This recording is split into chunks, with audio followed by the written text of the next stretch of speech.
जी Nepal HD television अब तपाईँ सँगसँगै।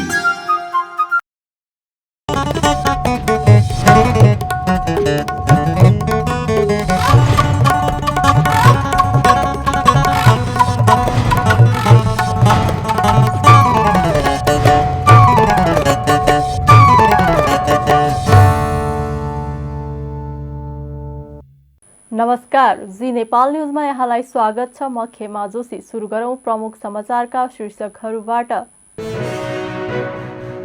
रूपन्देहीमा कारको ठक्करबाट 35 दिनको एक शिशु सहित 3 जनाको मृत्यु। फरार चालकको खोजी कार्य जारी।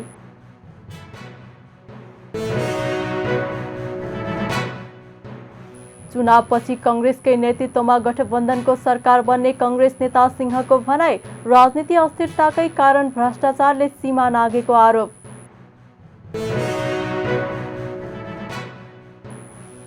बाह्र वर्ष कैद सजाय माग सहित सन्दीप लामिछाने विरुद्ध अदालतमा मुद्दा दर्ता।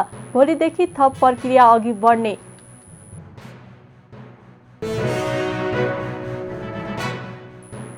गुजरातमा झोलुङ्गे पुल भत्किँदा 141 जनाको मृत्यु। ज्यान गुमाउनेको संख्या अझै बढ्ने अनुमान।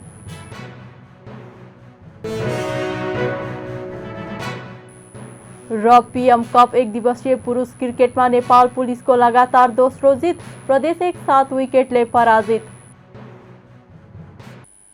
अब समाचार विस्तारमा। रूपन्देहीमा कारको ठक्करबाट 35 दिनको एक शिशु सहित 3 जनाको ज्यान गएको छ। बिहान 5 बजेतिर छठ मनाउनका लागि छठी घाटतर्फ जाँदै गर्दा उनीहरूलाई कारले ठक्कर दिएको जिल्ला प्रहरी कार्यालय रूपन्देहीका डीएसपी एवं प्रवक्ता श्याम अर्यालले जानकारी दिनुभयो। उहाँका अनुसार ओम सतिया गाउँपालिका 4 पननीकी 14 वर्षीय सीमा कुर्मी, 28 वर्षीय प्रमिला कुर्मी र 35 दिनको एक शिशुको ज्यान गएको छ। अन्य 2 जना घाइते भएका छन्। ठक्कर दिने कारको नम्बर खुलेको छैन। कार सहित चालक फरार रहेकाले खोजी भइरहेको प्रहरीले जनाएको छ। सोमबार उदाउँदो सूर्यलाई अर्घ्य दिएर छठ पर्वको समापन गरिएको छ। चतुर्थीदेखि सुरु भई षष्ठीका दिन बेलुकी अस्ताउन लागेको र सप्तमीका दिन उदाउँदो सूर्यलाई अर्घ्य दिई पूजा अर्चना गरी यो पर्वको समापन गरिएको हो। नेपालगञ्जको बागेश्वरी मन्दिर लगायतका ठाउँमा व्रतालुहरूले निर्माण गरेको छठ घाटमा आइतबार रातभरि जागराम भई सोमबार बिहान उदाउँदो सूर्यलाई अर्घ्य दिएका हुन्। व्रतालुले नदी, तलाउ तथा पोखरीमा दुवै हत्केलामा पिठार र सिन्दुर लगाएर अक्षता फूल लिई आफ्नो खेतबारीमा उत्पादन भएका सामग्री र घरमा बनाइएको विशेष प्रकारको पकवानले सूर्य नारायणलाई अर्घ्य दिने गर्दछन्। अर्घ्यमा ठेकुवा, कसार, केरा, उखु, मेवा, मिष्टान्न, गेडागुडी र विभिन्न वनस्पति, भुसुवा, माटोको हात्ती, कंसुपति, कलश सहितको घैँटो सूर्यलाई अर्पण गर्ने धार्मिक प्रचलन रहेको छ। सूर्यको आराधनाबाट चर्मरोग निको हुनुका साथै सन्तान र धन प्राप्ति हुने जनविश्वास छ। ललितपुरको ऐतिहासिक कार्तिक नाच आइतबार रातिबाट सुरु भएको छ। 381 वर्षदेखि निरन्तर रूपमा सञ्चालन भइरहेको ऐतिहासिक कार्तिक नाच यस वर्ष 10 दिनसम्म चल्नेछ। कार्तिक नाच संरक्षण समितिका अनुसार सूरदास प्याक देखाएर कार्तिक नाच सुरु भएको हो। विशेष गरेर कृष्ण लीलामा आधारित नाचमा दिनै पिच्छे फरक फरक नाचहरू देखाइने गरिन्छ। नाचमा दैत्य जगाउने परम्परा छ। कार्तिक नाच कार्तिक 22 गते दिधी लीलाको नाच देखाएर समापन गरिनेछ। कार्तिक नाचको मुख्य आकर्षण नृसिंह अवतार कार्तिक 20 गते देखाइनेछ। यस नाचमा राजोपाध्याय, श्रेष्ठ, प्रधान, अमात्य, जोशी, मल्ल लगायत नेवार समुदायभित्रको विभिन्न जातको प्रतिनिधित्व हुने गरेको समितिले जनाएको छ। राष्ट्रिय प्रजातन्त्र पार्टीले विक्रम सम्वत 2087 सम्ममा मध्यम आय स्तरको मुलुक बनाउने दीर्घकालीन मागचित्र सहितको घोषणापत्र सार्वजनिक गरेको छ। सोमबार काठमाडौँमा आयोजित एक कार्यक्रमका बीच राप्रपा अध्यक्ष राजेन्द्र लिङदेन लगायतका नेताहरूले आगामी मङ्सिर 4 गते हुने निर्वाचन केन्द्रित घोषणापत्र सार्वजनिक गरेका हुन्। पुँजी निर्माण, दिगो विकास, निशुल्क शिक्षा र स्वास्थ्य, सामाजिक सुरक्षा, समान न्याय र समतामूलक समृद्धिका साथै व्यापक रोजगारीको अभिवृद्धि दीर्घकालीन राष्ट्रिय लक्ष्य रहेको घोषणापत्रमा उल्लेख छ। त्यस्तै प्रदेशको खारेजी केन्द्र र बलियो स्थानीय तह अभिभावकीय संस्थाको रूपमा राज संस्था पूर्ण समानुपातिक संसद सहितको शासकीय स्वरूप राप्रपाको घोषणा पत्रमा उल्लेख छ। एक व्यक्तिलाई 2 कार्यकालभन्दा बढी पार्टीको अध्यक्ष र प्रधानमन्त्री जस्ता कार्यकारी पदमा बस्न नपाउने कानून बनाउने विषय लगायत समेत घोषणा पत्रमा उल्लेख गरिएको राप्रपा अध्यक्ष लिङदेनले जानकारी दिनुभयो। सत्ता केन्द्रित राजनीतिक नगर्ने भन्दै आगामी दिनमा आफ्ना मुद्दाहरू स्थापित गर्न ध्यान केन्द्रित गर्ने बताउनुभयो। त्यस्तै अनावश्यक आयात निरुत्साहित गर्न, उत्पादन अभिवृद्धि गरी कहाली लाग्दो व्यापार घाटा कम गरिने, वैदेशिक लगानी समेतलाई आकर्षित गर्न उद्योग दर्ता प्रक्रियालाई सरलीकरण गरिने, रुग्ण अवस्थामा रहेका उद्योगहरूलाई पुनः सञ्चालन गरिने लिङदेनले जानकारी दिनुभयो। दीर्घकालीन सोच, दीर्घकालीन राष्ट्रिय लक्ष्य र दीर्घकालीन मार्गचित्र। दीर्घकालीन सोचमा सबल र समुन्नत नेपाल, दीर्घकालीन राष्ट्रिय लक्ष्यमा पुँजी निर्माण, दिगो विकास, निशुल्क शिक्षा र स्वास्थ्य, सामाजिक सुरक्षा, समान न्याय र समतामूलक समृद्धिका साथै व्यापक रोजगारीको अभिवृद्धि। दीर्घकालीन मार्गचित्र विक्रम सम्वत 2087 सम्ममा मध्यम आय स्तर भएको मुलुक।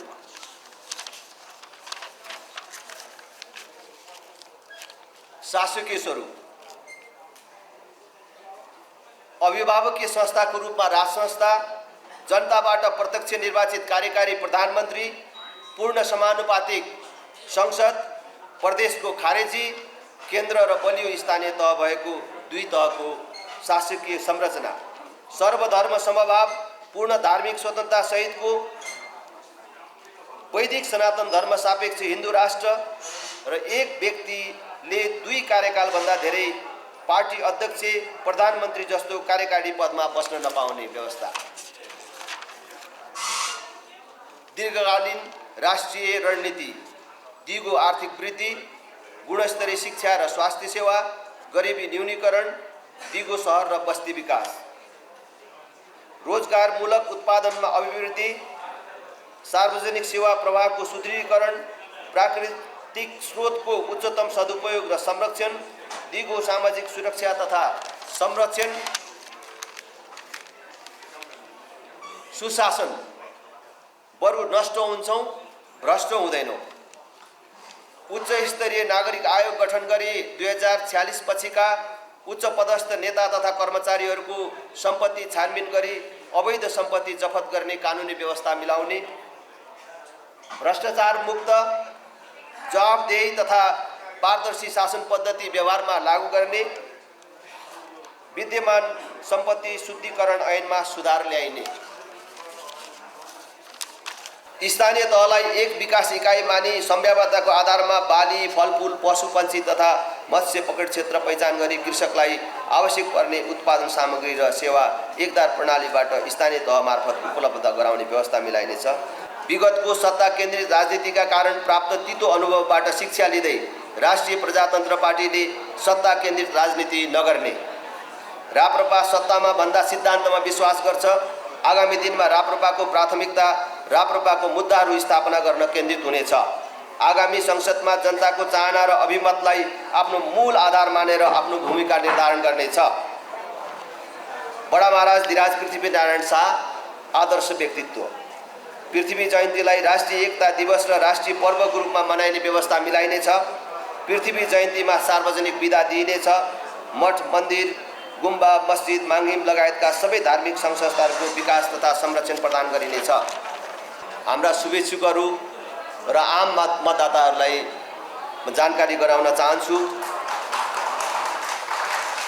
र यो घोषणापत्र सार्वजनिक भइसकेको जानकारी गराउँदै अब हाम्रा आम शुभेच्छुक मतदाताहरू सबैलाई तपाईँ सबै सञ्चारकर्मीहरू मार्फत हामीलाई प्रत्यक्ष प्रसारण मार्फत सुनिरहनुभएका सबैलाई समेत प्रत्यक्ष रूपमा समेत आग्रह गर्न चाहन्छु। राष्ट्रिय प्रजातन्त्र पार्टी, फेरि पनि भन्छु, यो नवीन राप्रपाको रूपमा नयाँ सोच र दृष्टिकोणका साथ नेपाली राजनीतिमा आएको छ तपाईहरु सबैको साथ सहयोग र समर्थनको लागि हार्दिक अपील गर्न चाहन्छु।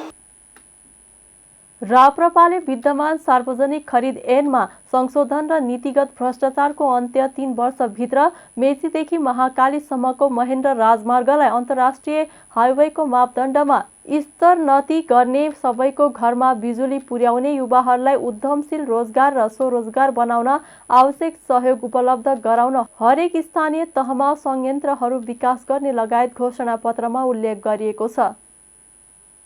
नेपाली कांग्रेसका नेता प्रकाशमान सिंहले चुनावपछि कांग्रेसकै नेतृत्वमा गठबन्धनको सरकार बन्ने बताउनु भएको छ। आज सोमबार काठमाडौँको बानेश्वरमा चुनावी अभियान अन्तर्गत मतदातासँग कुराकानी गर्ने क्रममा नेता सिंहले मुलुकमा राजनीतिक स्थायित्व कायम गरी बाँकी रहेका कार्यभार पूरा गर्न कांग्रेसले नै नेतृत्व गर्नुपर्ने बताउनु भएको हो। सत्ता गठबन्धनबाट काठमाडौँ 1 का प्रतिनिधि सभा सदस्यका उम्मेद्वार सिंहले मुलुकमा राजनीतिक अस्थिरताका कारण आम नेपालीको जीवनस्तरमा परिवर्तन आउन नसकेको तर्क गर्नुभयो। अबको निर्वाचनले मुलुकलाई राजनैतिक स्थायित्व प्रदान गर्ने भएकाले यसतर्फ गम्भीरताका साथ सोच्न समेत मतदातालाई सिंहले आग्रह गर्नुभयो। राजनीति अस्थिरताकै कारण सुशासन हुन नसकेको भन्दै भ्रष्टाचारले सीमा नागेको उहाँको भनाइ छ। नेता सिंहले शिक्षा र रोजगारी सुनिश्चितताका लागि आफूले काम गर्ने प्रतिबद्धता समेत व्यक्त गर्नुभएको छ। नेकपा एकीकृत समाजवादीले निर्वाचन प्रणालीमा सुधार गरेर सरल र कम खर्चिलो बनाउने एजेन्डा सहितको चुनावी घोषणापत्र सार्वजनिक गरेको छ। सोमबार पार्टी कार्यालय तीनकुनेमा आयोजित एक कार्यक्रमका बीच समाजवादीले कम भन्दा कम खर्चिलो चुनाव प्रचार अभियान सञ्चालन गर्ने भन्दै आगामी दिनमा निर्वाचन प्रणालीमा नै सुधार गरेर सरल र कम खर्चिलो बनाउने एजेन्डा सहितको चुनावी घोषणापत्र सार्वजनिक गरेको हो। नेकपा एमालेमा व्याप्त दक्षिणपन्थी अवसरवाद, गैर कम्युनिस्ट विचार, गलत आचरण र षड्यन्त्रकारी कार्यशैली सुधार्नका लागि धेरै प्रयास गरे पनि एमाले नेतृत्वलाई सुधार्न र ठिक ठाउँमा ल्याउन नसकिने ठहर गरेपछि विद्रोह गर्न बाध्य भएको घोषणापत्रमा उल्लेख छ। भ्रष्टाचारमा शून्य सहनशीलता सहितको सुशासन, पूर्ण पारदर्शिता र संघीयताको मर्म अनुरूप जनताको घर दैलोमै प्रभावकारी सेवा प्रदान गर्ने घोषणापत्रमा उल्लेख छ। त्यस्तै कृषि, उद्योग, ऊर्जा लगायत क्षेत्रमा उत्पादन वृद्धि र पर्यटन व्यवस्थापन एवं सूचना प्रविधि जस्ता सेवा क्षेत्रहरूको विकास र विस्तार गरेर परनिर्भरता कम गर्दै जानु र आत्मनिर्भर अर्थतन्त्रको जग बसाल्नु अहिलेको मुख्य आर्थिक कार्यभार भएको नेकपा एकीकृत समाजवादीका महासचिव बेदुराम भुसालले जानकारी दिनुभयो। भौतिक विकास निर्माणका सन्दर्भमा योजना छनौट र कार्यान्वयन प्रक्रियामा गम्भीर समस्या रहेकाले योजनाको छनौट र बजेट विनियोजनको यस प्रणालीमा आमूल परिवर्तन गरिने महासचिव भुसालले बताउनुभयो। उहाँले पार्टी सरकारमा गए, सरकारमा बसेर र सरकारमा सहभागी हुन नसके बाहिर बसेर जनताको मुद्दालाई स्थापित गर्ने प्रतिबद्धता जनाउनुभयो। निर्वाचन प्रणालीमा परिवर्तनको जरुरी छ भन्ने हाम्रो ठहर छ। अहिले जुन खालको निर्वाचन प्रणाली छ यो चाहिँ असाध्यै जटिल खालको, असाध्यै महँगो पनि र झन्झटिलो पनि छ र यसलाई परिवर्तन गर्न जरुरी छ भन्ने हाम्रो निष्कर्ष छ। त्यसलाई हामीले नीतिगत प्रतिबद्धताको रूपमा राखेका छौँ। हामी त्यसको प्रयत्न गर्नेछौँ। यो निर्वाचन प्रणालीमा परिवर्तनको प्रयत्न हामीले गर्नेछौँ। यो नीतिगत प्रतिबद्धता हाम्रो छ। त्यसै गरिकन सुशासन र पारदर्शिता हाम्रो अर्को मुख्य नीतिगत प्रतिबद्धता रहेको छ। सुशासन र नीतिगत पारदर्शिता कायम गर्नका निम्ति हामी पहल गर्नेछौँ, प्रयत्न गर्नेछौँ। त्यसै गरी आत्मनिर्भर अर्थतन्त्र निर्माणमा हाम्रो जोड रहनेछ। हाम्रो अर्थतन्त्र परनिर्भर छ, हामीले भनिरहेका छौँ। यो आयातमुखी छ, यसलाई निर्यातमुखी बनाउन जरुरी छ। त्यसका निम्ति हामीले काम गर्नुपर्छ भन्ने हाम्रो नीतिगत अडान अर्को रहनेछ। सँगसँगै आर्थिक सामाजिक रूपान्तरणका अभियानहरू सञ्चालन गर्नुपर्छ भन्ने हाम्रो अटोट छ, हाम्रो ठाउँ रहेको छ। जुन प्रकारले राजनीतिक परिवर्तन भयो तदनुरूप आर्थिक सामाजिक क्षेत्रमा परिवर्तन नहुँदाखेरि धेरैले व्यवस्था परिवर्तन भयो, अवस्था परिवर्तन भएन, अथवा व्यवस्था बदलियो, अवस्था बदलिएन भन्ने गरेको हामी पाउँछौँ। त्यो खालको टिप्पणी छ, आलोचना पनि छ। त्यसमा हामीले मुलुकको आर्थिक स्थितिलाई परिवर्तन गर्नका निम्ति र सामाजिक स्थितिलाई पनि परिवर्तन गर्नका निम्ति आर्थिक सामाजिक रूपान्तरणका अभियानहरू सञ्चालन गर्नुपर्छ भन्ने निष्कर्ष निकालेका छौँ र तदनुरूप हाम्रो नीतिगत अडान रहने, हाम्रो नीतिगत पहल गर्ने कुरा चाहिँ हामीले प्रस्तुत गरेका छौँ। त्यस्तै राष्ट्रिय हित र स्वाभिमानको सम्वर्धनका निम्ति हामीले प्रयत्न गर्नेछौँ। हाम्रो योगदान त्यसमा रहनेछ, हाम्रो बल त्यसमा रहनेछ। त्यसै भौतिक पूर्वाधार र यातायातको एकीकृत योजनाबद्ध विकास गर्ने, हवाई सेवाको विकास र विस्तार गर्ने योजनाहरू मर्मत सम्हार गर्नका लागि एकीकृत युटिलिटी करिडोरको अवधारणा कार्यान्वयन गरी मर्मत सम्हारका सबै काम एउटै संयन्त्रले गर्ने प्रणालीको विकास गर्ने यो खालको धारणा हाम्रो रहेको छ। त्यसलाई हामी अगाडि बढाउने हाम्रो प्रतिबद्धता छ। ऊर्जाको उत्पादनमा वृद्धि र व्यापार व्यवस्थापन गर्नुपर्ने, ऊर्जा उत्पादन वृद्धि मात्रै नै यसको बजार व्यवस्थापन पनि गरेर व्यापारमा पनि वृद्धि गर्नुपर्छ भन्ने हामीले ठहर गरेका छौँ र त्यस खालको योजना अगाडि बढाएका छौँ।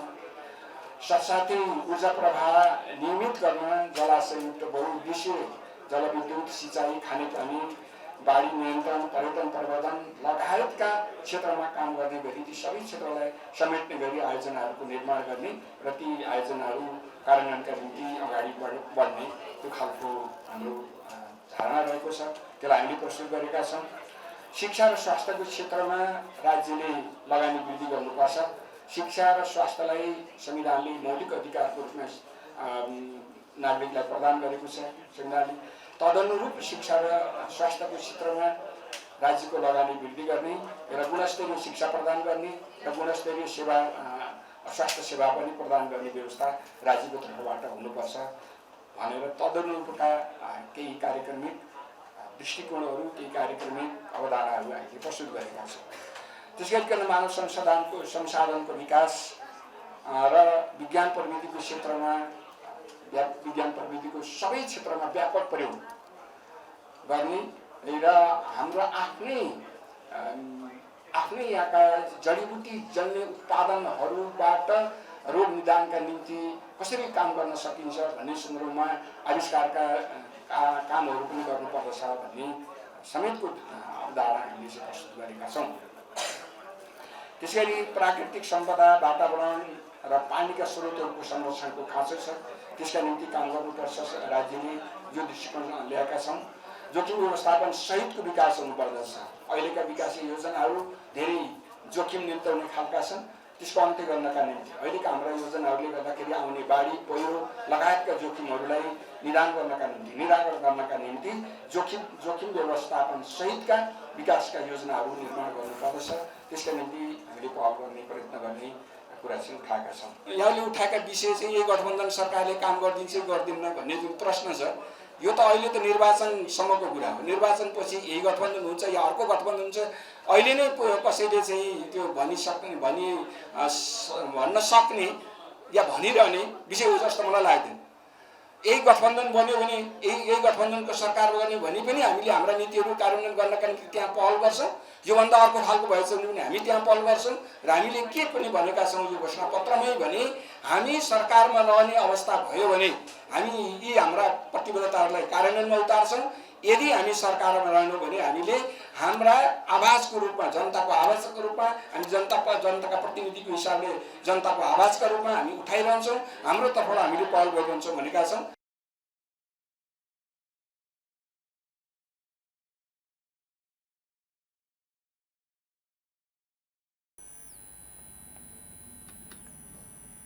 उहाँले संविधान प्रदत्त शिक्षाको मौलिक हक कार्यान्वयन गर्न सबै तहमा कुल बजेटको 20% शिक्षामा लगानी गर्न जोड दिने पनि घोषणा पत्रमा रहेको जानकारी दिनुभयो। आम जनतालाई आधारभूत स्वास्थ्य उपचार निशुल्क उपलब्ध गराउन बजेटको पहिलो प्राथमिकतामा स्वास्थ्य सेवालाई राख्ने, हरेक घर परिवारमा स्वच्छ खानेपानी पुर्याउने, हरेक घर परिवारलाई मासिक 10,000 लिटर पानी निशुल्क रूपमा उपलब्ध गराउने, राष्ट्रको पहिचान, सम्मान र गरिमा अभिवृद्धि गर्ने गरी खेल क्षेत्रको विकासमा जोड लगायतका कार्यक्रमहरू समाजवादीको घोषणापत्रमा उल्लेख छ। राष्ट्रिय स्वतन्त्र पार्टीकी सदस्य डाक्टर तोसीमा कार्कीले आफ्नो उम्मेदवारी खारेज गर्ने निर्वाचन आयोगको निर्णय विरुद्ध सर्वोच्च अदालत जानुभएको छ। ललितपुर क्षेत्र नम्बर 3 मा प्रतिनिधि सभा सदस्यमा उम्मेद्वार बन्नुभएकी कार्कीले आफ्नो उम्मेदवारी खारेज भएपछि सर्वोच्च जानुभएको हो। मेडिकल काउन्सिलको निर्वाचित पदमा कार्यरत रहेको भन्दै आयोगले उम्मेदवारी खारेज गरेको थियो। सोमबार समर्थक सहित सर्वोच्च पुगेर आयोगको निर्णय पक्षपातपूर्ण भएको भन्दै रिट दर्ता गरिएको हो। हो। त्यसअघि काठमाडौँको माइतीघरमा आयोजित विरोध प्रदर्शनमा कार्कीले पाटन अस्पतालमा लाभको पदबाट राजीनामा दिएको र मेडिकल काउन्सिलको पद लाभको पद नभएको जानकारी गराउँदा पनि उम्मेदवारी खारेज गर्ने आयोगको निर्णय शङ्कास्पद रहेको उहाँले बताउनुभयो। म पाटन अस्पतालमा जेनरल सर्जन लेक्चरर जेनरल सर्जनको रूपमा म कार्यरत थिएँ। त्यहाँ चाहिँ मैले पारिश्रमिक मासिक हिसाबले पाइरहेको थिएँ। त्यो पद चाहिँ मैले स्पष्ट रूपले यो लाभको पद हो भनेर म आफैले राजीनामा दिइसकेको अवस्थामा नेपाल मेडिकल काउन्सिलको निर्वाचित पद चाहिँ कहीँ पनि लाभको पद भनेर व्याख्या भएको थिएन।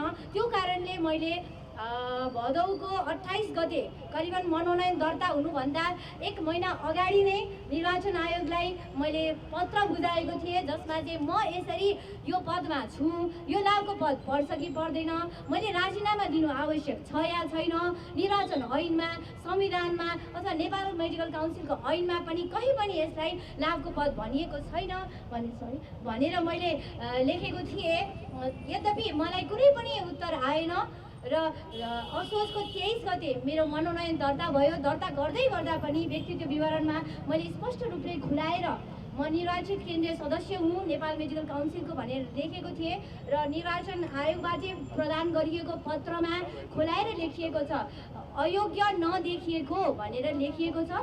म त्यो पत्रहरू पनि हजुरलाई देखाउन सक्छु, मसँगै छ यहाँ। र त्यसरी त्यो पछि मलाई मनोनयन दर्ता गरेर चुनाव चिन्ह घन्टी प्रदान गरियो र अन्तिम नामावलीमा पनि मेरो नाम प्रकाशन गरियो र मैले पक्कै पनि मेरो उम्मेदवारी योग्य नै ठहर भएको कारणले यो सबै यो अभियान अगाडि बढ्यो भन्ने मैले बुझेर चुनाव प्रचार प्रसारहरू हामीले व्यापक रूपमा अगाडि बढाइरहेका थियौँ, घर दैलो गरिरहेका थियौँ र हामीलाई समर्थन एकदमै उत्साहजनक मिलिरहेको थियो। जितको नजिकै पुग्दै गर्दा जित सुनिश्चित हुँदै गर्दा चुनावको मुखीमा आएर हामीलाई यसरी मेरो उम्मेदवारी खारेज भयो भन्ने एउटा सूचना सञ्चार माध्यमहरूबाट पाउँदाखेरि म एकदमै मलाई यो एकदमै मैले विश्वास गर्नै नसक्ने घटना भन्न चाहन्छु। किनभने हुन त मैले यो चुनौती आउन सक्छ भन्ने मैले अनुमान चाहिँ गरिसकेको थिएँ। त्यो कारणले पनि मैले विभिन्न कानुनविदहरूसँग सल्लाह गरेर निर्वाचन ऐन पढेर संविधानहरू पढेर र हजुरको यो नेपाल मेडिकल काउन्सिलको पनि ऐन अध्ययन गरेर त्यसैलाई टेकेर मैले यसरी निवेदन दिएको थिएँ। मैले एउटा जिम्मेवार सचेत उम्मेदवारको भूमिका निभाएको थिएँ, तर निर्वाचन आयोगले मेरो त्यो पत्रलाई कुनै पनि एउटा आधिकारिक रूपमा सूचना दिनुपर्ने अथवा जवाब दिनुपर्ने समेत पनि जिम्मेवार ठानेन। निर्वाचन आयोग षड्यन्त्रमा युवालाई साथ दिऊ, नयाँ युग पाऊ, राजनीति फोहोरी खेल गर्न पाइँदैन लगायतका प्ले कार्ड प्रदर्शन गरेका थिए। नाबालिगमाथि बलात्कार आरोप लागेका सन्दीप लामिछाने विरुद्ध काठमाडौँ जिल्ला अदालतमा मुद्दा दर्ता भएको छ। सरकारी वकिलको कार्यालय काठमाडौँले सोमबार दिउँसो मुद्दा दर्ता गरेको प्रमुख तथा सह न्यायाधिवक्ता अच्युत मणि नेउपानेले जानकारी दिनुभयो। अदालतका सूचना अधिकारी दीपक दाहालका अनुसार आज मुद्दा दर्ता भए पनि भोलि मात्रै थप प्रक्रिया अघि बढ्ने जनाइएको छ। आज मुद्दा दर्ता भएर फिर्ता पठाइन्छ, भोलि गोला प्रथा भएपछि बेन्च तोकिन्छ उहाँले भन्नुभयो। त्यसपछि थप प्रक्रिया अघि बढ्छ, बयान बहस त्यसपछि सुरु हुन्छ। जिल्ला प्रहरी परिसर काठमाडौँ र प्रहरी वित्त गौशालाले उनी विरुद्ध अनुसन्धान सकेर कार्तिक 4 गते नै वकिल कार्यालयमा अनुसन्धान प्रतिवेदन बुझाएको थियो। उक्त अनुसन्धान प्रतिवेदन बुझाए पनि तिहार सुरु भएकाले उनको मुद्दा दर्ता हुन सकेको थिएन। प्रहरीले उनी विरुद्ध मुलुकी अपराध संहिताको परिच्छेद 18 को करणी सम्बन्धी कसुरको दफा 219 जबरजस्ती करणी गर्न नहुने शीर्षकमा अनुसन्धान गरेको थियो। त्यसको उपदफा 3 को घ अनुसार 12 वर्षसम्म कैद सजाय मागदाबी समेत गरेको प्रहरीले जनाएको छ। काठमाडौँको तारकेश्वर नगरपालिका 2 नेपालटार भेडीगोठमा आज बिहान भएको सवारी दुर्घटनामा 1 जनाको मृत्यु भएको छ। दुर्घटनामा 1 जना घाइते भएका छन्। काभ्रेस्थलीबाट जरङ्खुतर्फ जाँदै गरेको 21Ch5106 नम्बरको जीप आज बिहान 10 बजे अचानक पल्टिएर विपरीत दिशाबाट आउँदै गरेको बा 5ख235 नम्बरको बसमा ठोकिएको थियो। दुर्घटनामा गम्भीर घाइते भएका जीप चालक मकवानपुर घर भई काभ्रेस्थली बस्ने 26 वर्षीय सुनिल तामाङको उपचारको क्रममा ग्रिन सिटी अस्पतालमा उपचारको क्रममा आज दिउँसो 12:15 बजे मृत्यु भएको हो। घाइते भएका जीपका परिचालक काभ्रेस्थलीका 24 वर्षीय विकेश तामाङको सोही अस्पतालमा उपचार भइरहेको छ। बस चालकलाई प्रहरी वृत्त बालाजुले नियन्त्रणमा लिएको छ। बैजनाथ गाउँपालिकाका अध्यक्ष प्रकाश बहादुर शाहीले स्थानीय सरकारको सिफारिस बिना औद्योगिक क्षेत्र व्यवस्थापन लिमिटेडले काम अगाडि बढाउनै नसक्ने बताउनु भएको छ।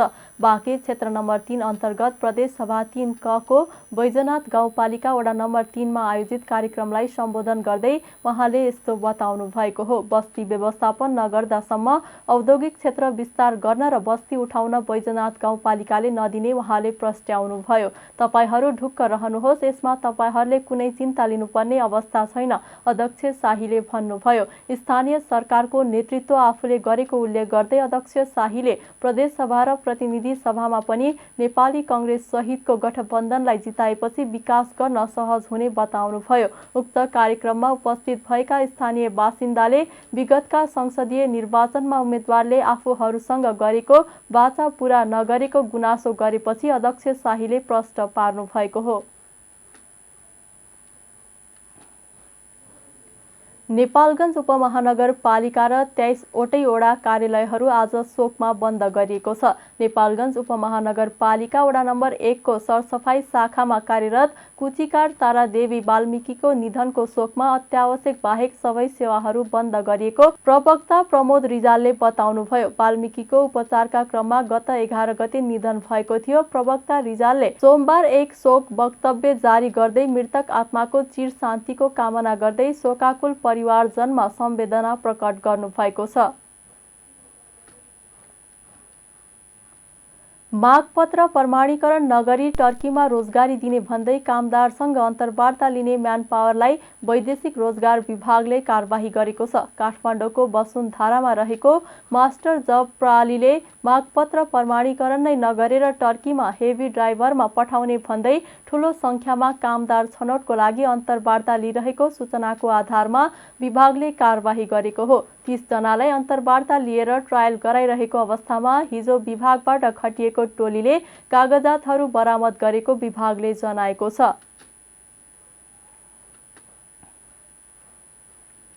नेपाल विद्युत प्राधिकरणले देशभित्र उत्पादित विद्युत आन्तरिक रूपमै खपत गर्नका लागि प्रसारण तथा वितरण प्रणालीलाई थप विस्तार र सुदृढ गर्ने भएको छ।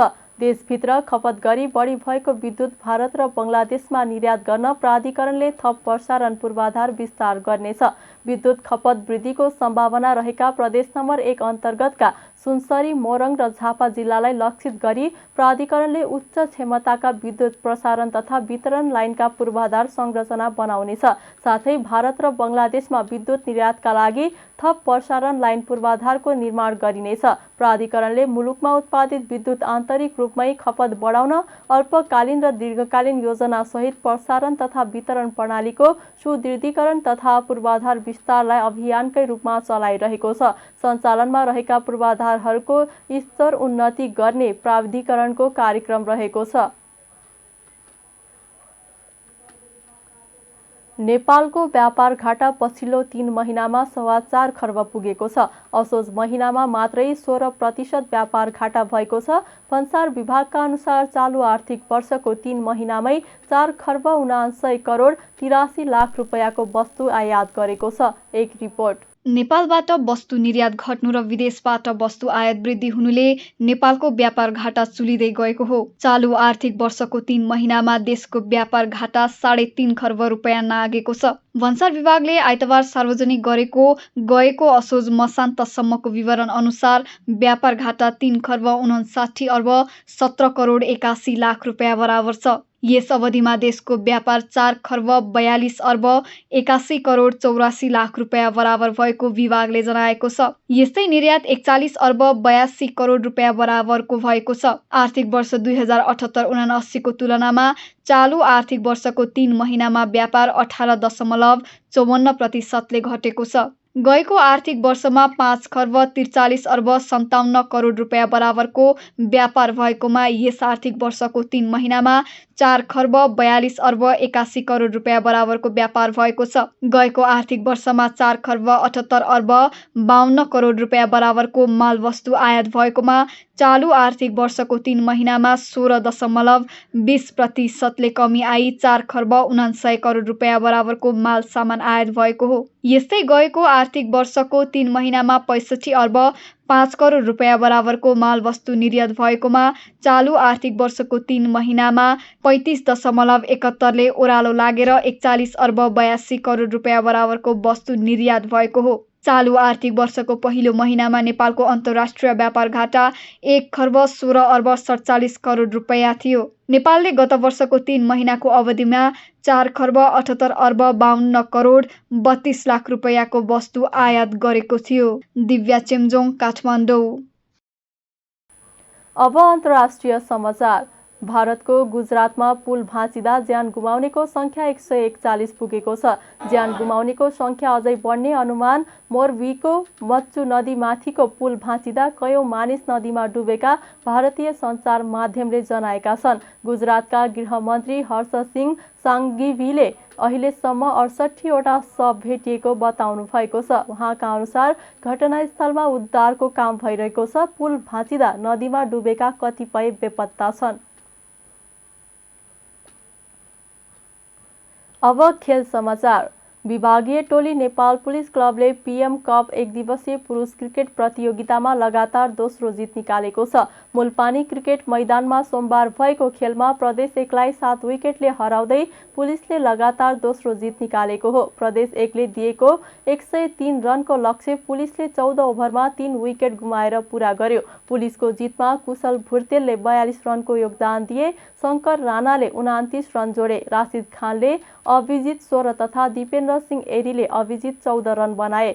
सुनिल धमला 0 रनमा आउट भए। प्रदेश 1का फिरदोस अन्सारी र सिद्धान्त लोहनीले 1-1 विकेट लिए। त्यसअघि पहिले ब्याटिङ गरेको प्रदेश 1ले 35 ओभर 1 बलमा अल आउट हुँदै 102 रन बनाएको थियो। प्रदेश 1का लागि निरज मुखियाले 29 रन जोड्दा अंकित सुवेदीले 24 रन बनाए। विवेक आनन्द मेहताले 17 रन जोडे। पुलिसका ललित राजवंशीले 5 विकेट लिए। सागर ढकाल र दिपेन्द्र सिंह एरीले 2-2 विकेट लिए। यस जितसँगै पुलिसले 2 खेलमा 4 अङ्क जोडेको छ।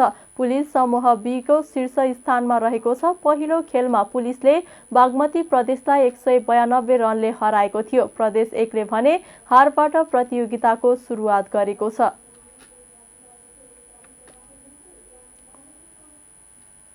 खेल समाचारसँगै हामी जी नेपाल न्युजको अन्त्यमा आइसकेका छौँ। जाँदा जाँदै प्रमुख समाचारका शीर्षकहरू पुनः एकपटक। रूपन्देहीमा कारको ठक्करबाट 35 दिनको एक शिशु सहित 3 जनाको मृत्यु। फरार चालकको खोजी कार्य जारी।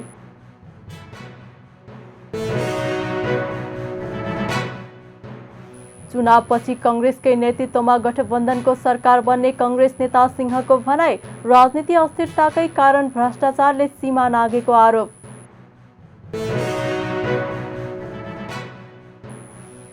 बाह्र वर्ष कैद सजाय माग सहित सन्दीप लामिछाने विरुद्ध अदालतमा मुद्दा दर्ता।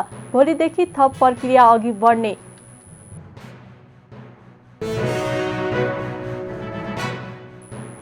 गुजरातमा झोलुङ्गे पुल भत्किँदा 141 जनाको मृत्यु। ज्यान गुमाउनेको संख्या अझै बढ्ने अनुमान।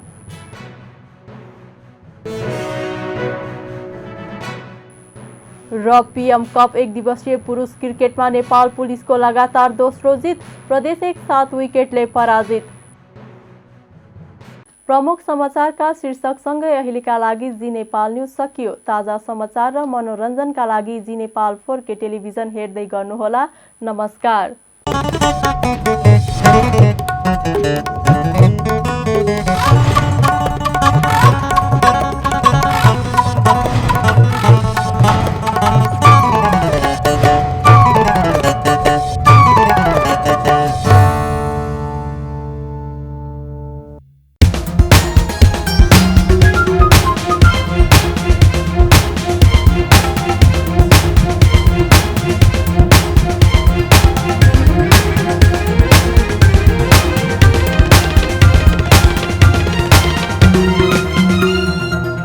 नेपाल HD टेलिभिजन अब तपाईँ सँगसँगै